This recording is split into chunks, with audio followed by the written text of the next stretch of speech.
ഗോകുൽ എന്താ പരിപാടി ഇന്ന് പ്രത്യേകിച്ച് പരിപാടിയൊന്നും കാണാനില്ല. ഒരു ഷൂട്ടിന് പോയാലോ? നമുക്കൊരു ട്രിപ്പ് അടിച്ചാലോ? ഇന്ന് വെറൈറ്റി ആകും. കുറേ ദിവസമായില്ലേ ഷൂട്ട്. അടിച്ച് പൊളിക്കാം. നമുക്ക് ധോണിയിലെ കാടിൻ്റെ ഉള്ളിലൊരു ബംഗ്ലാവുണ്ട് കണ്ട. ഞാൻ രാവിലെ വായിച്ചു പത്രത്തിൽ വായിച്ചു. നമുക്കൊന്ന് അങ്ങോട്ട് കറങ്ങാൻ പോയാലോ? പോയാലോ? ഓക്കെ.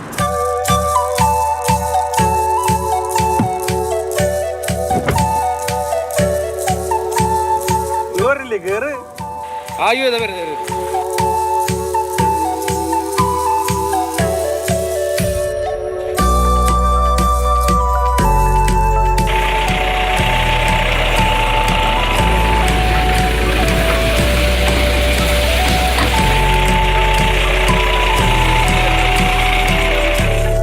ധോണിയിൽ നിന്ന് ഏകദേശം 5 കിലോമീറ്റർ കാൽനടയായി കാട്ടിനുള്ളിലൂടെ നടന്നാലാണ് ഈ മനോഹരമായ സ്ഥലത്തെത്തുക.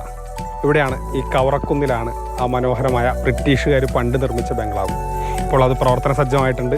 അവിടെ ഇപ്പോൾ ടൂറിസ്റ്റുകളെ വരവേൽക്കാനൊക്കെ ആയിട്ട് ഒരുങ്ങി നിൽക്കുകയാണ്.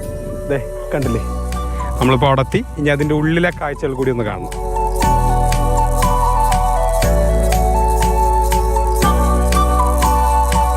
കാടിനെ അറിഞ്ഞെത്താം. ഒരു രാത്രി വനത്തിനകത്ത് ചീവീടുകളുടെ താരാട്ടും കേട്ടുള്ള ഉറക്കം എഴുന്നേറ്റ് കൺ തുറക്കുന്നത് നേരെ കാനന ഭംഗിയിലേക്ക്. അടുത്ത് നിറഞ്ഞൊഴുകുന്നുണ്ട് ധോണി വെള്ളച്ചാട്ടം.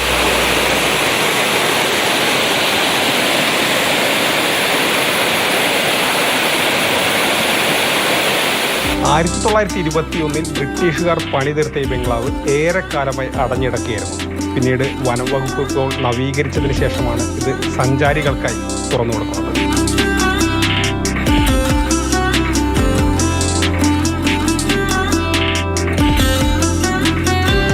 വളരെ വിശാലമായ മനോഹരമായ ഇങ്ങനെയുള്ള 2 ബെഡ്റൂം ഈ ബംഗ്ലാവിലുണ്ട്. പിന്നീട് ഒരു ഹോളുണ്ട്, കിച്ചണുണ്ട്, ഡൈനിങ് ഏരിയ ഉണ്ട്.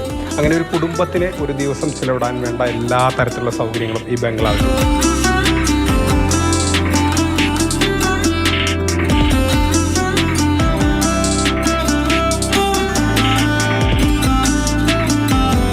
ഈ തിരക്കിട്ട ജീവിതത്തിൽ എപ്പോഴും ഇങ്ങനെ ജോലി ചെയ്താൽ മാത്രം പോരല്ലോ, ഇടയ്ക്കൊക്കെ കുറച്ച് റെസ്റ്റൊക്കെ വേണ്ടേ. അങ്ങനെ റെസ്റ്റ് എടുക്കാൻ, കുടുംബത്തോടൊക്കെ സ്ഥലം ആസ്വദിക്കാൻ ഇതിലും പറ്റിയ സ്ഥലം വേറെയില്ല. മൽഗോഷി മോഹനൊപ്പം ഗോകുൽ VS, മാതൃഭൂമി ന്യൂസ്, പാലക്കാട്.